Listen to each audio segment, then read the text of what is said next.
Many years since, and I've settled in quite comfortably to my life of mediocrity years ago, I can't help but yearn for the good old days.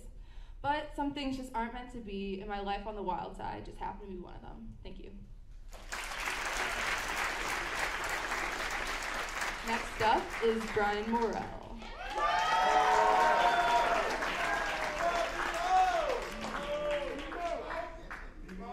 Shout out to Miss OD's third period class. So my name is Brian Morrell, and I'm here to talk to you about my minivan. The year is 2010. It's summer. It's bright and hot, like 95 degrees hot enough to melt the ice cream in my cookie ice cream sandwich, bright enough to burn my paper white skin after a mere 5 minutes of exposure.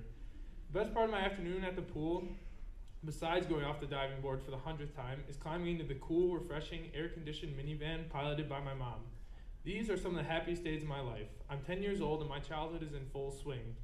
There's little worry and regret involved at this point in my life. No college applications, no summer school classes to take. The only things I'm worried about is whether or not my team is going to win the Park District Football Camp Championship, whether or not my friends can come outside that night, and the thousands of mosquito bites populating my meaty calves. I often view our 2007 Honda Odyssey as the most fitting symbol of my childhood. Days always started and ended in it. I spent countless hours riding around Palatine in the back seat. Friendships were formed there, movies were watched, and road trips were taken. This is where my affinity for my minivan began. Flash forward to junior high. Plum Grove was the usual mess of hormones that every junior high is. There, I began to form social habits and branch out from my usual group of neighborhood pals to find new friends. It was there that I incorrectly learned how to judge people. I began to look for appearance and made every assumption based on that one aspect of a person. I did this for a while and ended up spending time with people that weren't really the best friends for me. I'm not saying that these people were bad people, just not the best for me. Our minivan was still very much a part of my life. Every day began in it and every day ended in it. It was not until one comment was made to me that I started to doubt the awesomeness of the vehicle that I had spent so much time in, the vehicle that had given me so much. You still have a minivan? That's kind of sad. This was the comment that sparked the downfall in my appreciation of the car. The person I am today would have said, "Yeah, I do, you pretentious prick." It's the culmination of 100 years of automobile production and the most useful car money can buy. Sadly, the insecure junior high brain in my head worried about this, and soon I didn't want to ride in the minivan at all. I began to opt for the smaller car that we had, even if it meant that my friends had to double buckle in the back seat. My attitude towards our minivan continued like this throughout the beginning of high school, and before I knew it, I had my driving permit. I didn't mind driving it while I was learning because I was scared to crash the other cars we had. Some part of me even thought that I would crash the van and then we would have to get rid of it. However, this never happened because I was too scared to do so. I foolishly imagined that if my parents would let me drive any other car than the minivan. I was wrong. When I got my license, the van was the only car that I was allowed to take. At first, I just decided not to drive. But that didn't last very long because I really had the itch to go places with my friends. The reasoning that I used to convince myself to drive it was that not everyone is blessed enough to have a car to drive, and I was being spoiled. That self-consciousness about the minivan continued, but nevertheless I drove it. It wasn't until a couple of months later that I realized how stupid I was being. I loved my minivan. I could fit anything I wanted in it, I was safe, and it worked well. Looking back on my attitude towards it makes me cringe, but today I'm happy for the lessons that my experiences with it taught me. Thinking about my minivan, I realized some things about my social life. Sure, minivans aren't the most glamorous, and they have the soccer mom stereotype, but they have so many useful qualities, and ours was an important part of my life. Applying this to my view of people, having a minivan throughout my life has taught me to appreciate people for who they are and what they can accomplish, not for what they show on the outside. Thank you.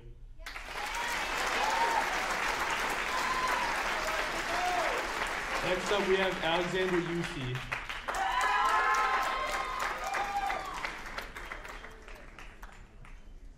Hello. Shout out to Mrs. Quinn's third period class.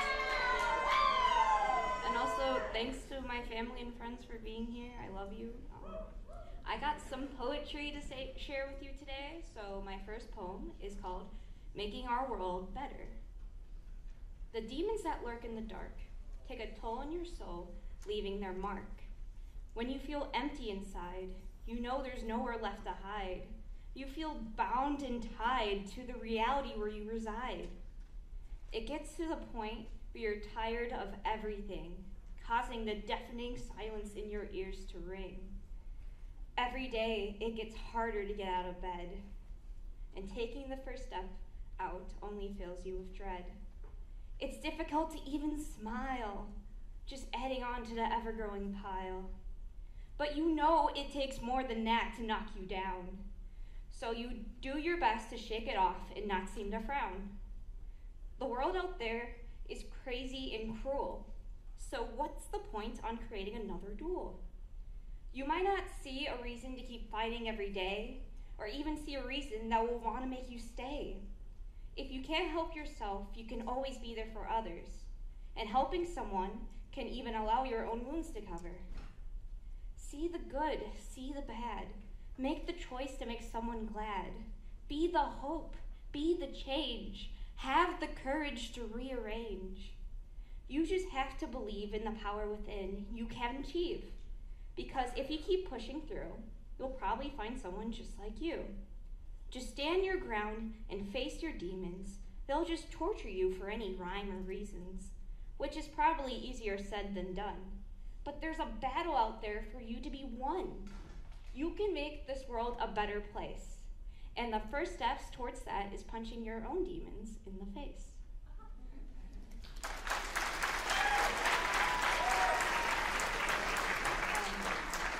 My next poem is called Facing My Fears. The fear of always being alone eats away at me to the very bone. It keeps me up in the dead of night, not allowing myself to see the light. I feel the world slipping away from me as I reach out, making me do an earth-shaking shout, but everything slips right through my fingers, and the feeling of everything I once held dear still lingers. I'm running out of options and I'm feeling hopeless. All these things weigh down on my heart, turning me to a shell, making me soulless. Let me wipe away all my tears, put my fate into my own hands and shift the gears. Taking a deep breath and trying not to be scared to death. It takes fear to have courage, and it takes courage to know fear. But if I let my fears steer my life, I wouldn't be here. This will not be my final strife. I know I'm afraid to be alone, but when I look back to see how far I've grown, how can I be mad? How can I be sad? I wouldn't be me today if my life was easy anyway. Plus, I know that some people always have my back, which if you would have asked me a few years ago, I would have had lack. Because if they didn't stick by my side, I wouldn't know now where I would reside. I've been given a newfound hope to help me cope, and I know I can make it down the slippery slope. Let me face my fears that I've battled throughout these years. I'll keep fighting until the darkness clears. Let me face my fears, and maybe after all the smears and spears, I'll finally be all right. It might not be simple and clean, but I'll give it all my might.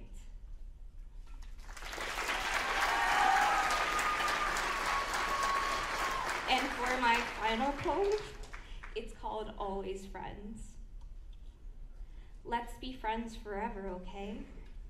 Well, I guess forever came up a little too short, and all of them left me when I needed the support.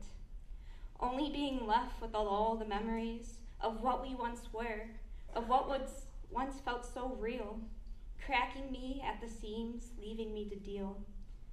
All my life, I've had dozens of people walk out on me, leaving me to look up to the heavens to plead, feeling too numb to deal with the situation, only to be stuck on some shaky foundation.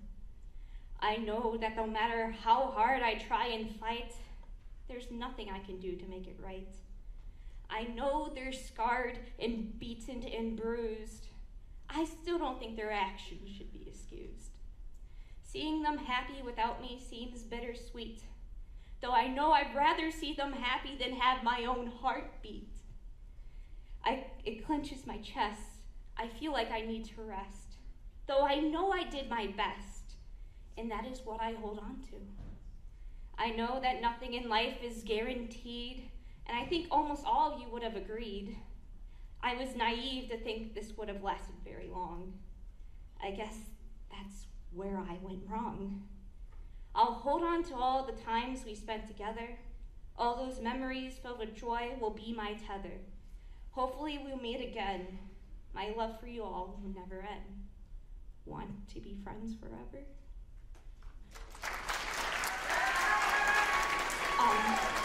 Next up is Dana Poole.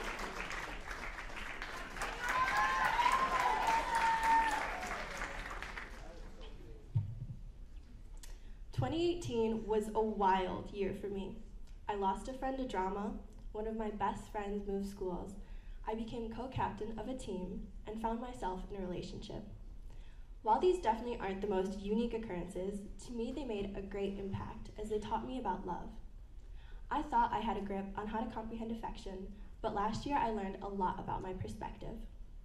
All of us probably know that love comes in many different forms. It can be between family, friends, teammates, anyone. It's not always perfect, neat, clean, or easy. The events of 2018 led me to discover the lessons embedded in the complex idea of love. The first lesson was strength. I won't sugarcoat it. The drama that happened between my friend and I took us on a roller coaster of emotions. Every small grievance turned into a fight. There was miscommunication, a difference of feelings, and we stopped being on the same page. We went back and forth between being okay to being passive-aggressive to being just overall aggressive. It was a mess and it didn't feel right. In the end, I did cut ties because I thought it was best. At the time, doing so broke my heart. She was as close to me as my sister. Leaving her was like leaving a second half of me, but I loved her too much to watch the toxic relationship between us tear us apart in an unhealthy way. I don't know how she feels about it as of this day, but I see her now and she looks so much happier. Reflecting on the outcome of our fighting has led me to believe that had we not distanced ourselves, we would have both missed out on so many beautiful opportunities. The bond between us provided the strength we needed to go our separate ways. Following that wonderful series of events, my other best friend left Fremd, and I learned to believe in fate. When we were together, we were inseparable. Inside jokes poured out of us with every exhale, and you could look at us at any moment and we'd be smiling. Less than 365 days together, and I'm practically spending all of my free time at her house.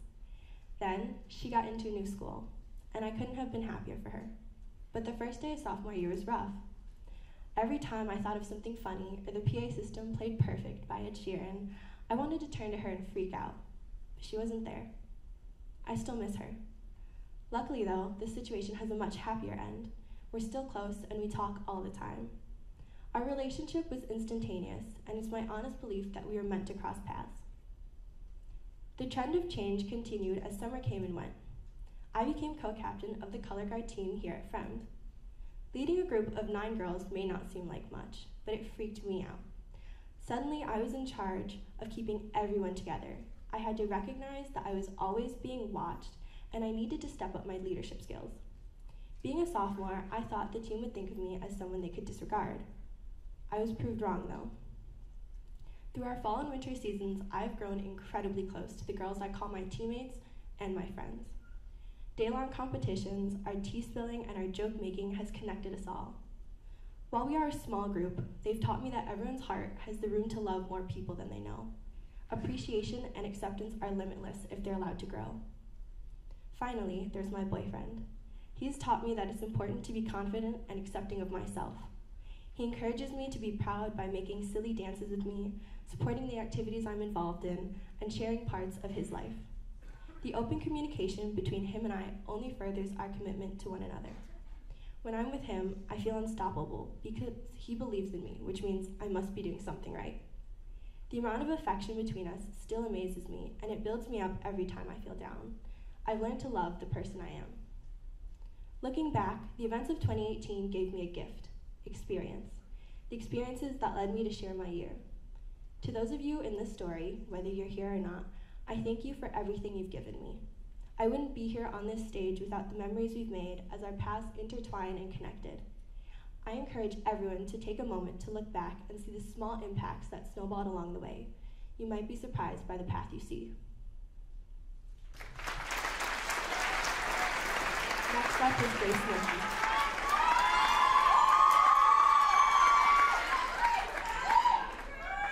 Hi guys, I'm Grace and XXV's AP Lit class. This is a letter that I wrote to my past self. Dear Grace, wish, a verb, to feel or express a strong desire or hope for something that is not easily attainable, to want something that cannot or probably will not happen. Grace, I know you do this quite often. Since a young age, you've wished upon stars, 1111s, four-leaf clovers, eyelashes, and ladybugs. When you were a kid, every May 9th, you'd blow out your candles and wish for the same thing, that everything would remain exactly as it was. That Mom would never stop singing the same pajama time song every night.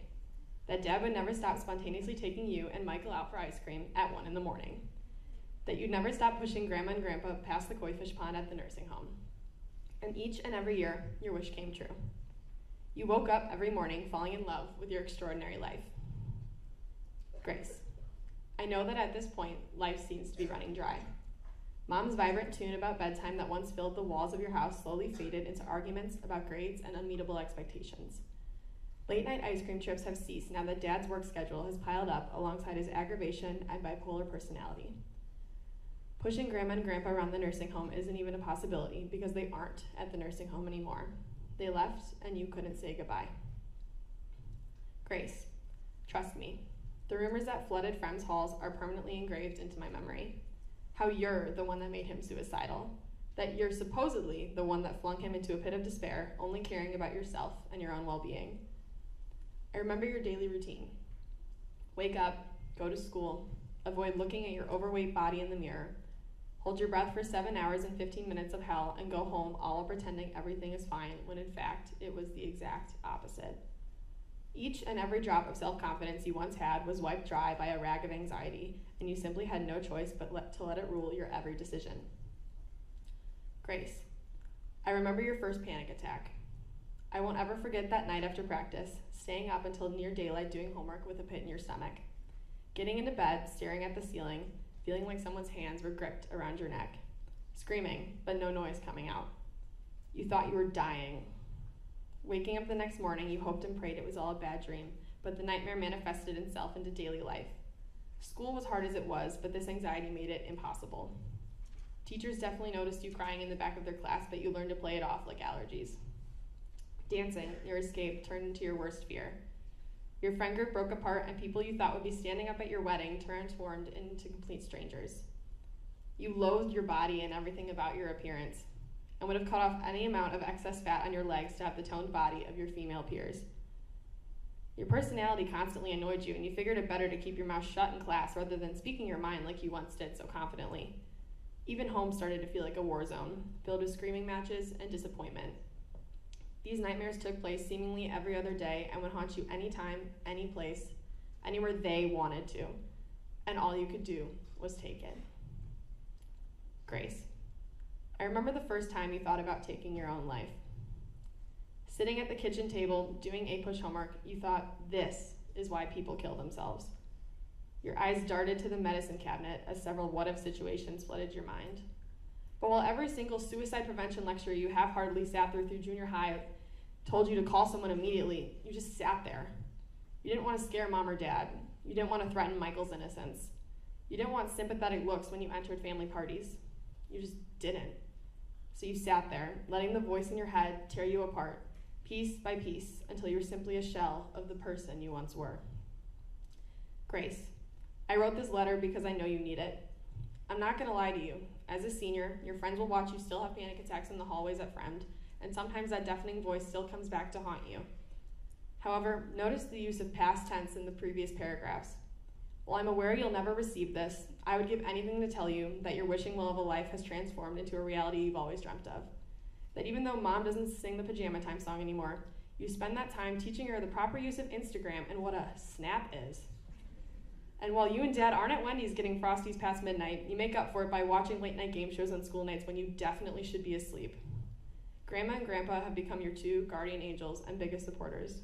You've come to find a group of friends that truly are your family, who will stay up until the most ungodly hours of the night sending you random memes and surprising you with spunky dunkers at your door, no matter the wind chill. You hold each and every one of your obnoxiously extroverted Irish family members close to your heart, as if you had a choice. There's like 100 of them. Grace, you now look at yourself in the mirror without wanting to vomit. You're finally comfortable in your own skin and look back at the progress you've made with pride. You're finally able to admit it, but even more, you're grown enough to learn from it. The black and white photograph you once lived in has been submerged in color. The war is over.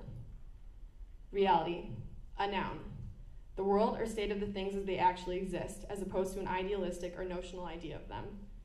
Grace. At this point, reality is the last thing you want to face. Nonetheless, I'm here to tell you that nothing in this world is worth carrying out the terrible plan you have kept secret for so long. The millions of wishes you currently hold in silence eventually blossom into your life. And this life, it's sure as hell worth living to the fullest. Never forget this. All my love, Grace.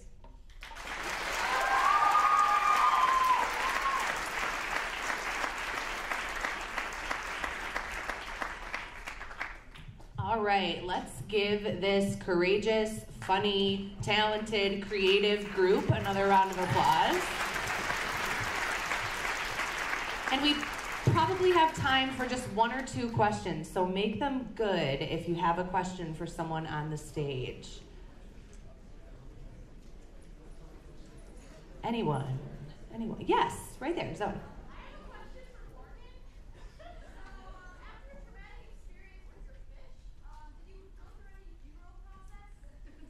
Was there a funeral for the fish? I never told my mom, actually, that I killed the fish, so I couldn't really mourn it. I think I still kind of hold the pain in my heart a little bit. Haven't really gotten over it. Yeah, you're good. Okay, good. Okay, one more question. Anyone? Yes, Kayla.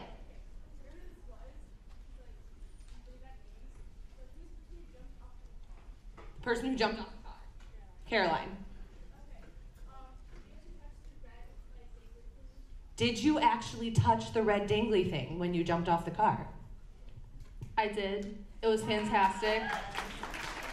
Now, like, in the garage, my head touches it, so it kind of, like, every time it hits that, I'm, like, reminded of that traumatic but, like, successful experience. So, thank you.